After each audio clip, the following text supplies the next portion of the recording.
хин гэдэг бүх ер нь үзүүлэлт төрүүлнэ гэж харж. Мэдээж одоо өвлийн бэлтгэл сургуулиуд хин илүү сайн хийсэн бүхэн төрийнхөө наадам төрүүлэх бах. Тэгээ миний хувьд одоо шинэ залуу үе гарч ир төрүүлэх болов гэж бодож. За начин солтой бөхчүүдээс.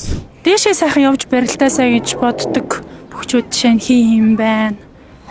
Тэгээ мэдээж одоо үзэж олноо сэнгүүлж сайхан барилдаа хийж бас нийгэмд олон нийтэд бас бие зүг авч яваа залуучууд бас маань бас одоо том цолон төрөөсэй гэж миний хувьд боддог. Лаг гэрлэгээд улсын зам байна.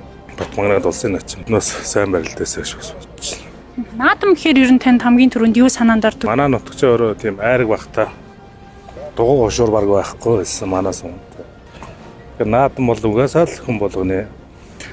Хүн болгоно наадмаар ягаад шинэ өвс өмсөж заавалч наадамд бод очих хэрэгтэй. Тэгэхээр өөрөөсөө бүгдээ тэндээс зөв сайхан энергийг өөрийнхөө ирээдүйн одоо вакцины дархлаачуултанд хамрагдж байгаа л гэсэн үг.